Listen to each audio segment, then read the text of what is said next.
نوید باسی صاحب آپ سے پوچھنا چاہتا ہوں، عالم دین ہوتا کیا ہے؟ عالم سے مراد کیا ہے؟ کہ عالم ایک الگ چیز ہے اور عالم دین ایک اسپیسیفائک شعبے کا مالک ہے؟ اور جب حدیث اور قرآن علم اور عالم کی طرف اشارہ کرتی ہے تو وہ کون لوگ ہیں؟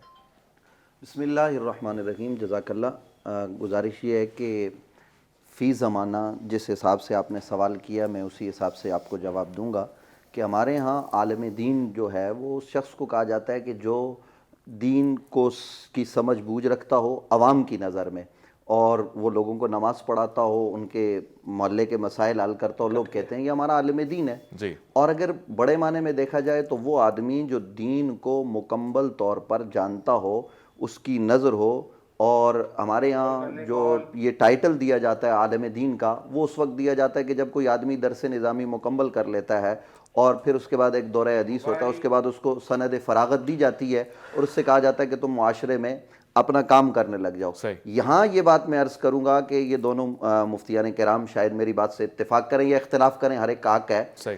کہ ہم یہ سمجھتے ہیں کہ وہ درس نظامی مکمل کرنے کے بعد وہ عالم دین بن گیا، اور وہ یہ سمجھنے لگتا ہے۔ اچھا۔ جب ہم جیسا آدمی یہ سمجھتا ہے کہ میں مکمل طور پر پڑھ لکھ گیا ہوں تو یہ بات دراصل غلط بات ہے۔ اچھا۔ اصل میں وہ اس وقت عربی عبارات پڑھنے کے قابل ہوتا ہے۔ ہمارے ہاں جو درس نظامی میں کتب پڑھائی جاتی ہیں وہ بنیاد فراہم کرتی ہیں وہاں تک پہنچنے کی کہ اب تمہاری رسائی یہاں تک ہو گئی ہے، اب تم اپنے مطالعہ کو وسیع کرو۔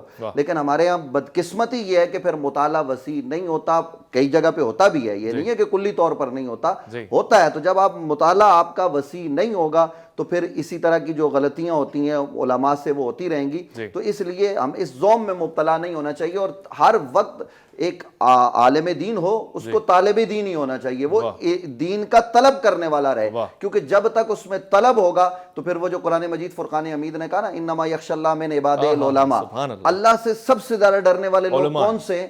وہ علماء ہیں۔ دیکھیے عالم ہر شعبے کا ہوتا ہے۔ آپ ہمارے ہاں کئی کتابوں میں ہم پڑھتے ہیں درس نظامی میں، حضرت نے دیکھا ہے کہ کسی نے علامہ لکھ دیا کسی انگریز کے ساتھ بھی، کیونکہ وہ علم جانتا تھا، اس کا تعلق علم سے ہے۔ مختلف علوم و فنون ہے، لیکن دینی علوم و فنون قرآن اور سنت کو سمجھنے والا جو عالم دین ہوگا وہ یقیناً گناہ کی طرف بھی نہیں جائے گا، وہ پھر خود نہیں جائے گا تو اور لوگوں کو بچائے گا۔ وہ یہاں بیٹھے گا ٹی وی کی اسکرین پر تو وہ آپ کی ریٹنگ کو نہیں دیکھے گا، وہ اللہ کی رضا کو دیکھے گا، وہ مصطفیٰ صلی اللہ علیہ وسلم کی سنت کو دیکھے گا، وہ کسی اور کے طریق پر نہیں چلے گا۔ وہ حق گوئی کہے گا، حق گوئی سے بات کرے گا، بے باکی سے بات کرے گا، جرت سے بات کرے گا، سامنے والے کو پسند ہو یا نہ پسند ہو۔